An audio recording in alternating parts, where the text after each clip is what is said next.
wababiyo nuura diinaha aqoon karo wababiyo nuura diinaha ahaye meel laga aflaxo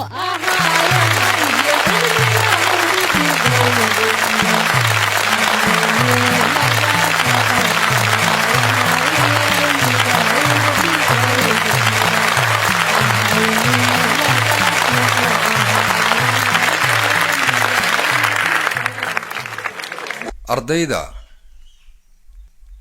dugsiyada nuuraddiin guud ahaan maamulka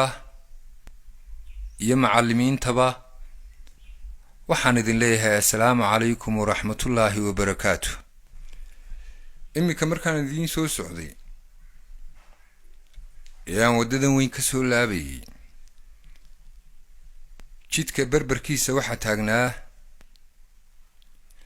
ilmo yar oo ilaa 7 jira oo si fiican u labisan oo buugsita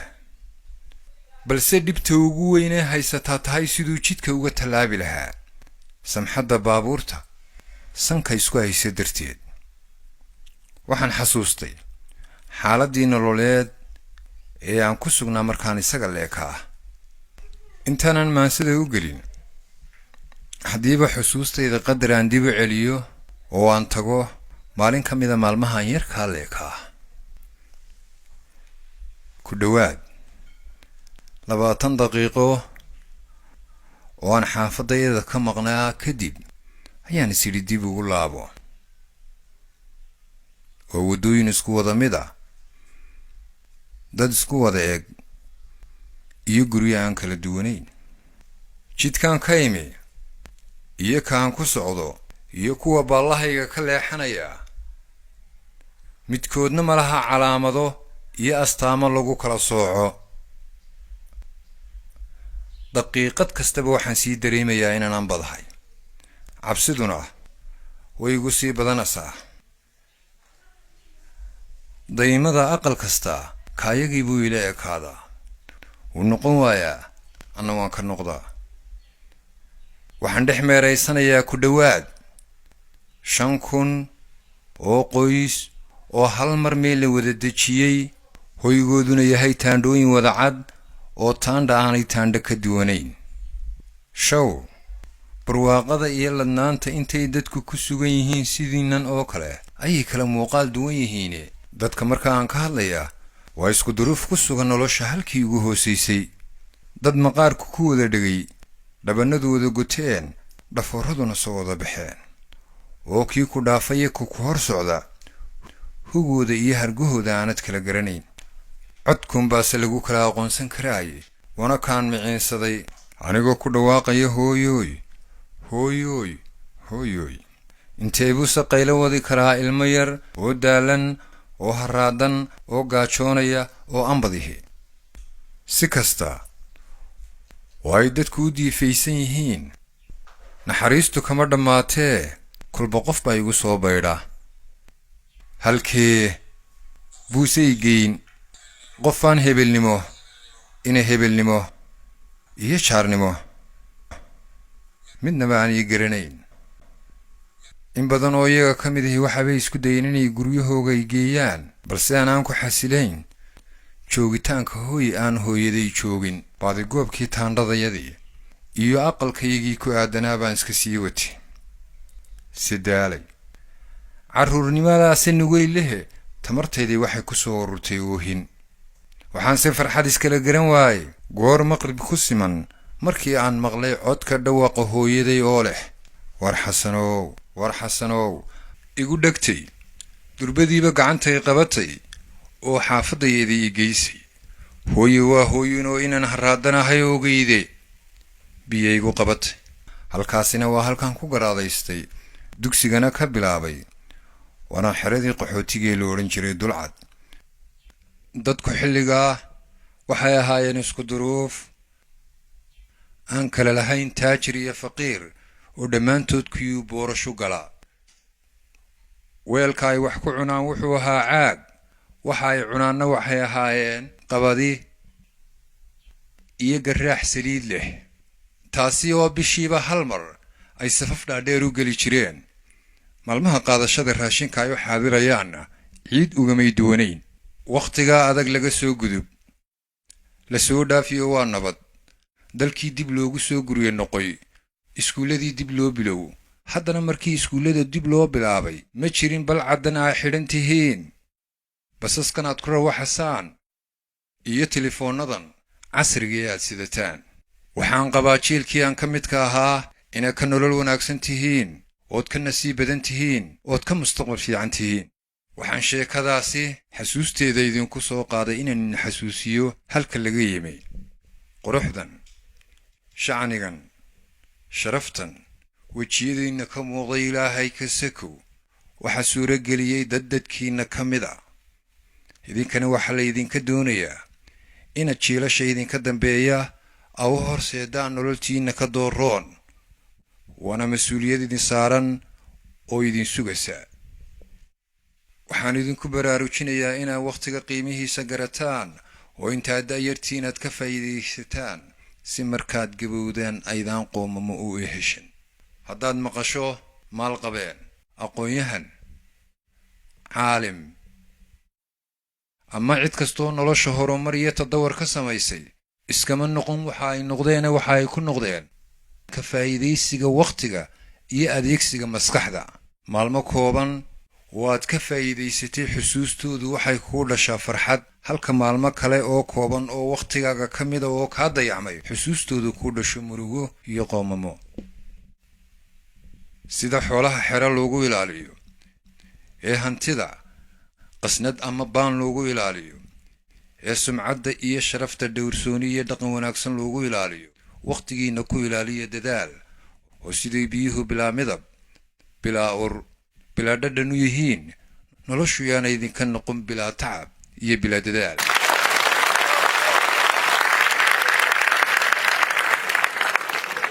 dadkuna laba nooc ayuunbay u qaybsamaan: qof raje iyo damac leh iyo qof ujeeddo iyo qorsho leh. inta badanna waxay wax u hagaagaan ka qorshaha iyo ujeeddada leh. war haddaanad lahayn ujeeddo iyo hadaf aad buugaagta u sidato oo aad u soo kallahaso oo aad wax u baranayso, ma yeelin kartid aragti aad ka midho dhaliso.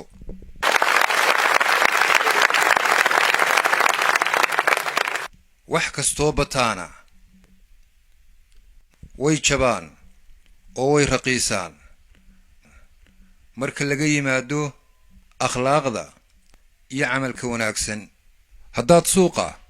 baabuur liina maanta soo geliso, ood haddana berri soo geliso, oo sahan dambe soo geliso, ay liintii suuqa qabsato, haddii 500 shilin la siinayay badashadeeda kadib waxaa laga yaabaa in 100 shilin la siiyo. wax kastaana sidaasay u jabaan marka laga reebo dhaqanka wanaagsan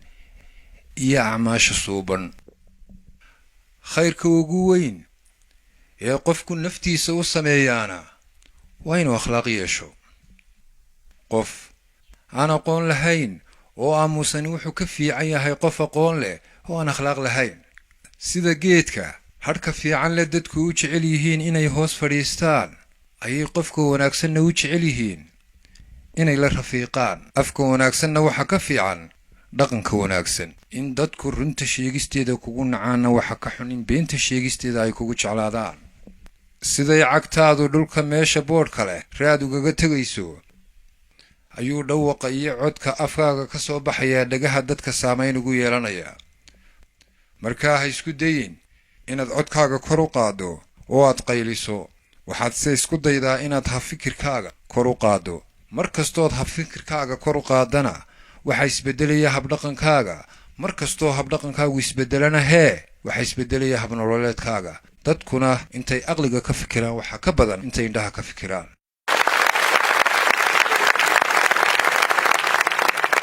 noloshu ma dhammaato, balse way isbeddeshaa. fursaduhuna ma qarsoomaan, balse way dayacmaan. 7 maalmood ee toddobaadka ku jira miyay kaa wada farxinayaan? sow maalin kugu adag iyo maalin kuu wanaagsan bay yeelan maayaan. sidaanay 7 maalmood ee toddobaadka ku jira ku wada raalli gelinayn, ayaanay dadkuna ku wada raalli gelinayne ha u fiirfiirsan qof kastana ku ixtiraan dhaqankiisa hana ka doonin dabeecad isku wada mid ah waayo ma jirto dawo dadkoo dhan si isku mida u wada dawaysaa iyagoo xanuunkoodu kala duwan yahay haddaad iminka hawl wanaagsan qabato dadku ma ilaawayaan hawsha wanaagsan ee aad qabatay mana xasuusanayaan waqtiga aad ku qabatay intuu leekaa iyo dhibta aad ka soo martay sidaa darteed iska ilaali fudaydka iyo degdega si hawl kastood qabataa u wanaagsanaato waxaa laga yaabaa inay idinku jiraan inama farshaxanka iyo sawir gamceedka ku fiicani haddiiba ay dhacdo oo lagu yidhaa bal doqonnimadu siday u eeg tahay sawir ku muuji waa suuragal inay kugu adkaato sidaad u ekaysiin lahayd laakiin doqonnimadii iyadoo da'yar oo aan daalayn oo aan nasanayn ayay 24 saacadood ku soo hormartaa mar haddii baraha bulshada ay ku murmayaan 20 jirro ku doodaya reerkayaga reerkiina ka wanaagsan taana waan idinka waaninayaa halkan waxaan idinku hayaa mansa la yidhaa darajo mansadaasaan idinla wadaagayaa darajiya karaamooy marna deeq ilaahey marna duubka sharaftaay guulay dagaal badan qofan laa ku daydaya damaclaa ku raadsada dadaal baa ku soo helaa qolof diinni yeesho damqashiye axdaayaa dulqaad kugu ilaashee kuma sidanin dabacsani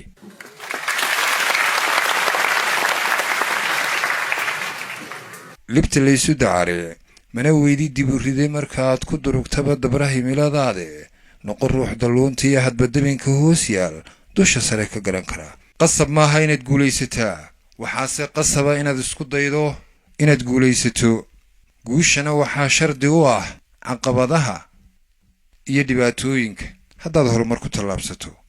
oo ay jiraan ama aad aragto dad badan oo kaa hor yimi macnaheedu maaha adaa lagaa hor yimide guushaa laga hor yimid qofkuna cadowga ma laha ee guushaa leh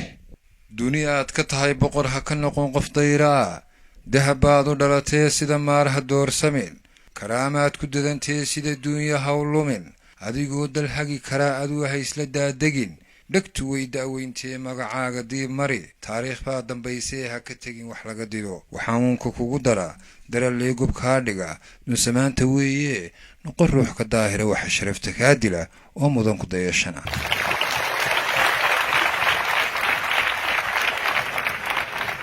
mar inaad wax doontiyo mar inaad wax diidaa mar inaad wax daysiiyo mar inaad wax damacdaa kolba waa duruufaha go'aanada dabraayi iyo waayahaad la deris tahay docda aad ka joogtee daliilkaagu yuu noqon dannigiiyo malayntee qorshe yeelo kuu dana qofna dunida muu dhalan isagoo haldooro dadku wada qiraayo xidhan duubka sharaftee waxaa ruux ka dhiga dayax duni wada iftiinshaa dadaalkiiyo aqoontee hankuyuu dib kuu dhigin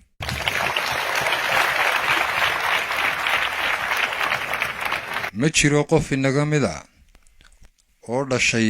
isagoo saamayntiisa xumaantiisa iyo wanaaggiisa iyo qofnimadiisa dadku isla garanayaan balse dhalashadiisa kadib siduu isku dhiso u dadaalo u muuqdo ayuunbaa soo saarta miisaankiisa iyo qofnimadiisa qof haddaad istirirtaan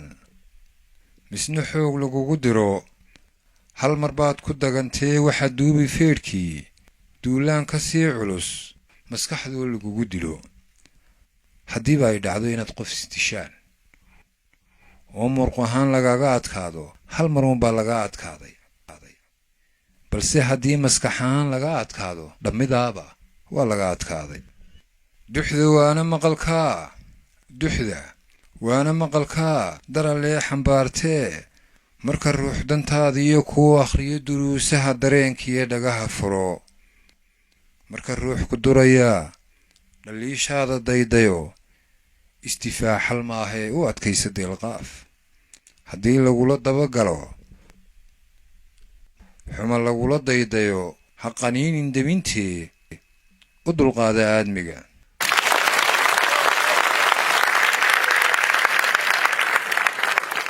way badan yihiin dadka nasiibka u helaa in la dhiirigeliyo la waaniyo wax loo sheego way siir yihiin inta ku dhaqanta ee qaadataa marka wax lagu sheegayo dhageysiga ku fiicnow marka lagu dhaliilayo dulqaadka badi marka lagu eedeynayana samir iyo adkaysi yeelo marka deeq lagu huray tahay hooy daba soco dookhaagu waa dookh ninku dilay kiraystee yaan duunya xilashadu kaa ridin dalluuntoo duruufuhu la haysti iyo wax madiida kaa dhigin danli iyo adoo noqon baahi ruuxa lagu dago marna doonis ruux kale ha u gelin dunuubtoo dadka ha isku waayina fushataada dayacan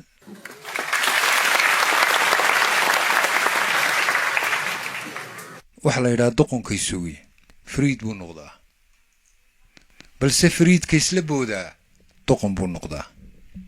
wakhtiga ku saaciday da'daada noloshaada caafimaadkaaga darteed ha isla boodin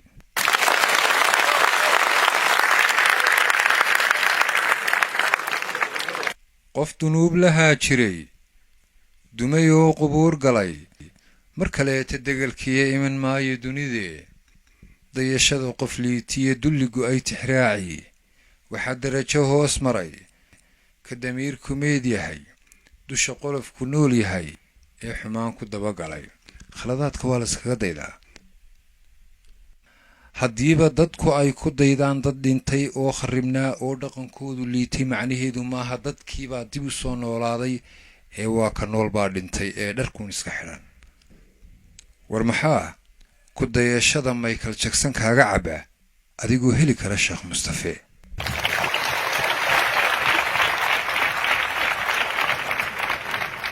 yaan dulqaadku kaa dhigin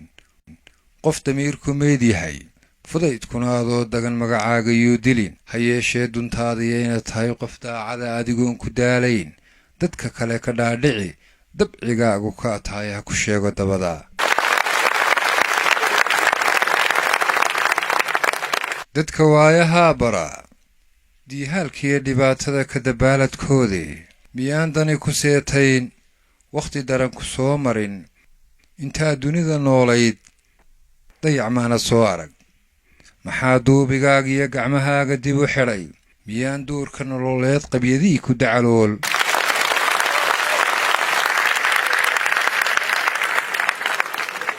markuu doono qayrkaa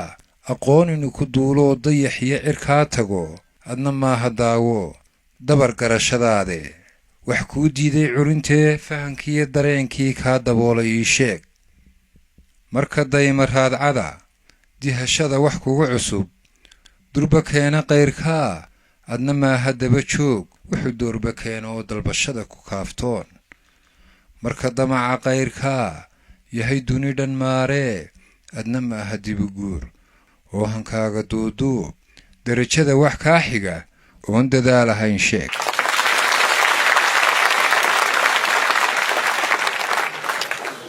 dhididka iyo cadeedda igu dhacasaa waxay tusaale u tahay inay taateedii idinku dhacso intaasaan ku hakin